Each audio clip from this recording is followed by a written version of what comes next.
¿Cómo están los amados hermanos y los amigos que en este momento nos sintonizan? Qué bendición de Dios poder llegar nuevamente hasta ahí, hasta donde están escuchándonos o viéndonos a través de este medio. Es un privilegio, es un gozo, es una bendición de Dios poder llegar hasta ahí con la hermosa palabra de Dios. La palabra de Dios lleva vida y vida abundante.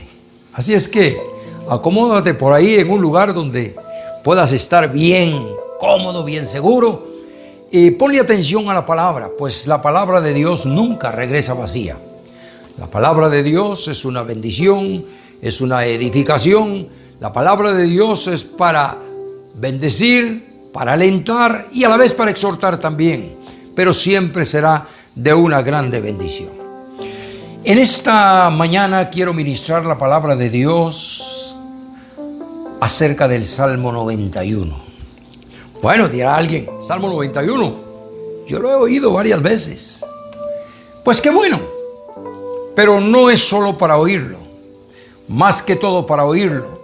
O inclusive, hay algunos que lo recitan, pero más que recitado, es vivido, es creer lo que Dios dice ahí en ese salmo. Eso es lo que nos va a dar vida y vida abundante. Realmente este Salmo 91 es un salmo de mucha bendición, es un salmo de mucha edificación, es un salmo de protección, es un salmo de promesa para los hijos de Dios, para los que creemos en la palabra. No es abrir el Salmo 91 y tenerlo como un amuleto. Hay muchas personas que abren la Biblia y lo abren en el Salmo 91 y lo ponen en la sala de su casa o lo ponen en el cuarto donde duermen y dicen para que el diablo no me moleste o para que los espíritus no me molesten al ver la Biblia. Pero quiero decirte que el enemigo no le tiene miedo a la Biblia, él la conoce y mucho más que muchos cristianos. Él mismo le citó al Señor Jesucristo y este salmo se lo citó al Señor Jesús en el momento de la tentación. Así es de que este salmo no es para abrir la Biblia y para tenerlo como un amuleto. Este salmo es para vivirlo, para creerlo, para creer lo que Dios dice a través de su palabra. Entonces, ponle mucha atención y yo sé que te va a bendecir. Quizá muchas veces lo has leído, como decía antes, o lo has tenido así como una tradición, pero tal vez nunca lo has escuchado como esta manera. Número 1, quiero decirte, la palabra de Dios ahí dice: el que habita al abrigo del Altísimo morará bajo la sombra del Omnipotente. ¿Qué significa esto? Esto es la cobertura de Dios sobre sus hijos, sobre su pueblo. Ahora que estamos pasando esta situación difícil de esta pandemia, pero no precisamente solo por esto. Cada vez que el cristiano o el hijo de Dios está pasando por una situación difícil en su vida, la protección de Dios está sobre él, siempre y cuando no se salga de la cobertura de Dios. ¿Qué significa salirse de la cobertura de Dios? Bueno, decirle, bueno, Dios, yo voy a jugármela solo, yo voy a ver cómo lo hago, yo voy a hacer mis cosas aparte. Ahí es el problema. Eso es salirse de la cobertura de Dios. Entonces, cuando alguien se sale de la cobertura de Dios, prácticamente queda desamparado, queda sin la ayuda de Dios. Y ahí es donde el enemigo puede venir y puede hacer estragos en las familias, en los matrimonios, en las ciudades, en todos los lugares, cuando el hombre se sale de la cobertura de Dios. Por esto es que la palabra de Dios nos sigue enseñando y dice: esperanza mía y castillo mío, mi Dios, en Él confiaré. Nuestra confianza, como lo he dicho en otras oportunidades, tiene que venir únicamente de Dios.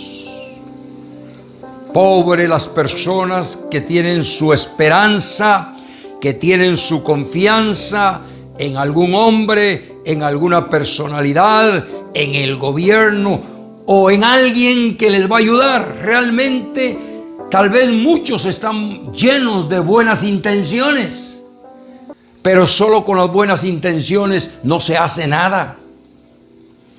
Entonces nuestra seguridad, nuestra confianza tiene que venir de Dios directamente. Por eso dice el salmista: esperanza mía y castillo mío, mi Dios, en Él confiaré. Te invito para que tu confianza y tu seguridad en estos días sea en Dios, sea en el amparo, sea en el refugio, que nos amparemos bajo las alas protectoras del Altísimo.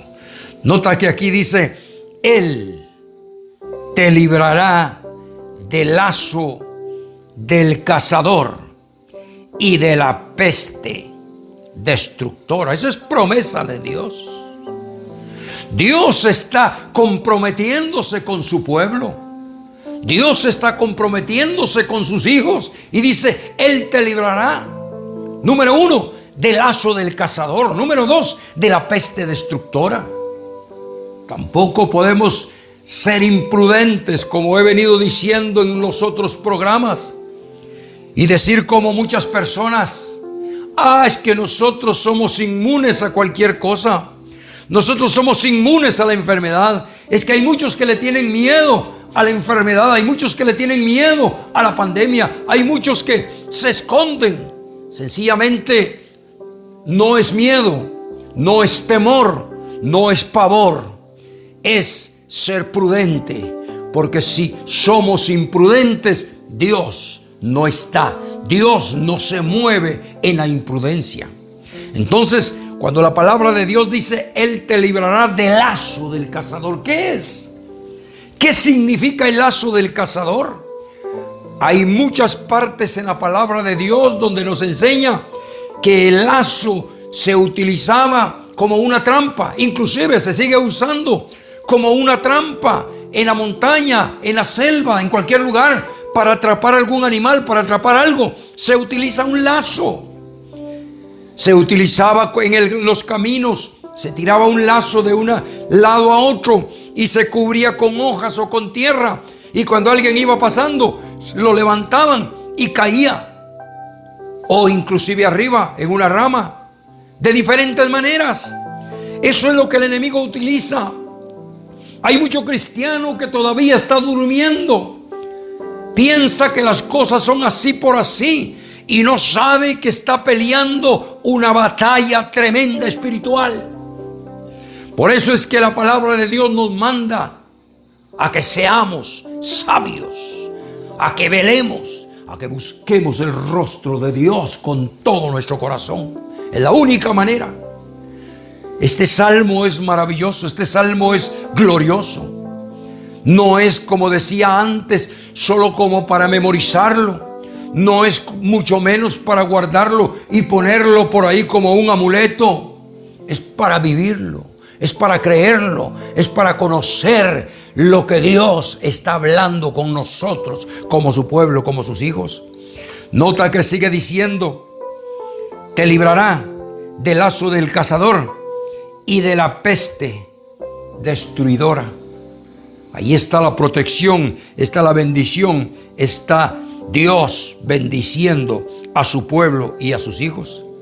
Pudiéramos citar muchos versos realmente donde la palabra nos enseña acerca de las estrategias que el enemigo utiliza, tirando lazos, tirando dardos al enemigo, a su mente, tratando de opresionar, tratando de oprimir, tratando de meterte en un lugar donde él puede dominarte. Pero si tenemos la sabiduría de Dios, vamos a entender y vamos a tomar autoridad. Y como dijo el apóstol Pablo, vamos a cautivar todo pensamiento contrario a la obediencia de Cristo. Y vamos a ser victoriosos, vamos a ser vencedores en el nombre del Señor Jesucristo.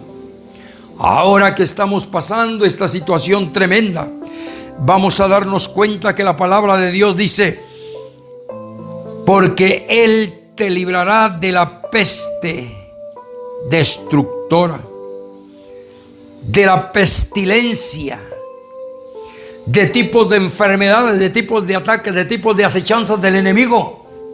Pero como decía antes, tenemos que ser prudentes, tenemos que ser inteligentes, tenemos que ser sabios, tenemos que consultar con la palabra de Dios. Y ahí vamos a encontrar la sabiduría, ahí vamos a encontrar la bendición de Dios.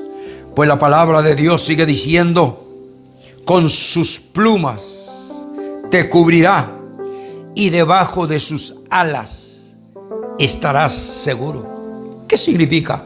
Con sus plumas te cubrirá. Nuevamente, el amor de Dios, la protección de Dios, cubriéndonos, dándonos la cobertura, dándonos esa bendición como sus hijos, como su pueblo muy amado. Dios sabe hacer distinción entre su pueblo y lo que no es su pueblo. Dios sabe bendecirnos. Siempre Dios actuó de una manera diferente con su pueblo. Si miramos desde el Génesis hasta el Apocalipsis, Dios siempre tuvo cuidado de su pueblo, de sus hijos. Cuando llegaban las plagas, cuando llegaban las situaciones tremendas, Dios ponía su mano, Dios cubría a su pueblo de maneras tremendas. Dios siempre ha tenido cuidado de sus hijos. Allá en el Antiguo Testamento, cuando Dios sacó del cautiverio al pueblo de Israel, dice que Dios tuvo cuidado de ellos, los bendecía, los llevó por un desierto. Ahí Dios los alimentó. Ahí Dios les dio inclusive los gustos que ellos pidieron. Pidieron pan, Dios les dio pan del cielo. Pidieron carne, Dios les dio carne. Pidieron protección del sol, Dios les dio esa protección del sol.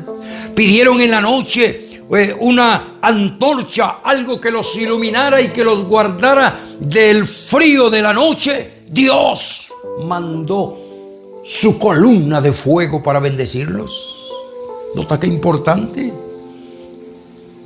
Dice que sus ropas no se envejecieron, sus zapatos no se gastaron. Ese es el cuidado, esa es la protección de Dios. Dios no ha cambiado. Alguien me decía entonces: ¿por qué Dios no sigue haciendo lo mismo? ¿Por qué mi ropa se rompe? ¿Por qué mis zapatos se rompen? Es que tenemos que ponernos en la situación y en la condición. ¿Quién iba a comprar ropa en el desierto? ¿Quién iba a comprar zapatos en el desierto? ¿Quién iba a comprar comida en el desierto? Ahora Dios va a actuar de otra manera. De hecho, así lo hace. Dios te va a bendecir de otra manera, porque puedes y tienes la oportunidad de comprar otra ropa, de comprar otros zapatos, de comprar alimento. Dios actúa según la condición y según la situación que estemos viviendo. Por eso es ahí donde hemos visto grandes milagros, cuando Dios actúa. Por eso es que Dios te va a bendecir y Dios va a hacer los milagros que tú estás esperando, si solamente crees y confías en Él. Te voy a llevar a Éxodo, en el capítulo 13 y versículo 21. Ahí es donde dice la palabra: y Jehová iba delante de ellos. Está hablando del pueblo de Israel cuando salió del desierto. Dios no los iba a abandonar, Dios no los iba a sacar, Dios no te va a abandonar, Dios no te va a dejar solo. Dios sabe y Dios conoce por dónde estás pasando. Dios conoce tu necesidad, Dios conoce tu situación y Él quiere ayudarte y quiere bendecirte, pero quiere conocer tu corazón, hasta dónde le amas, hasta dónde le buscas. Nota qué importante. Éxodo capítulo 13 y versículo 21 dice: y Jehová iba delante de ellos de día en una columna de nube para guiarlos por el camino, y de noche en una columna de fuego para alumbrarles, a fin de que anduviesen de día y de noche. De día y de noche. ¿Con qué razón el salmista dijo: he aquí, no se adormecerá ni dormirá el que guarda a Israel? Él no se va a dormir. Él va a estar al tanto de nosotros como su pueblo, como sus hijos. No desconfíes, no desesperes, aun cuando veamos la situación que cada día empeora. Sí, como decía al principio, seamos prudentes, guardemos las medidas las cuales se nos está mandando hacer, porque eso es importante. Yo no podría ser irresponsable en decir: no, es que Dios está conmigo y Dios me cuida y yo voy a hacer lo que quiera, porque vuelvo a repetirte, Dios no está en la imprudencia. Hay muchas personas que han dicho: no, a mí no me va a pasar nada. Eso es mentira. Y son los primeros que han sido contagiados, son los primeros que han muerto por esa situación. Entonces, quiero recordarte, mi amado hermano, en este momento, el que habita al abrigo del Altísimo morará bajo la sombra del Omnipotente. Pero si nos salimos de la cobertura de Dios, Dios queda libre de la protección, Dios queda libre de la promesa, Dios queda libre de lo que ha escrito a través de su palabra. El avisado ve el mal y se aparta, mas el simple pasa y recibe el daño. Proverbios capítulo 22 y versículo 3. Quiero orar por ti en este momento, para que Dios te ayude, para que Dios te bendiga, para que Dios te dé esa fortaleza que necesitas, para que ese temor, para que ese miedo que hay en ti de que qué va a pasar, tu mente, tu corazón y tu vida sean ministrados por el Espíritu Santo en este momento. En el nombre de Jesús, Padre, oro por mi hermano, para que tú le ministres paz a su mente y a su corazón, para que él pueda recibir vida tuya, para que él pueda reconocer que tú tienes el control del mundo, de la vida y de los hombres. Da paz a mi hermano, a mi hermana, la paz tuya que sobrepasa todo entendimiento, en el nombre que es sobre todo nombre, el nombre del Señor Jesucristo. Amén. Quiero recordarte que compartas, síguenos a través de nuestras redes, comparte a tus amigos, a los hermanos, tus familiares, pues queremos que todos sean bendecidos. Eso es lo importante, esa es nuestra oración, que compartas, que de esta manera ayudes a otras personas a que puedan ser alcanzados a través de la palabra de Dios. Recuerda, la palabra de Dios nunca regresa vacía. Hasta nuestro próximo programa, si Dios así lo permite.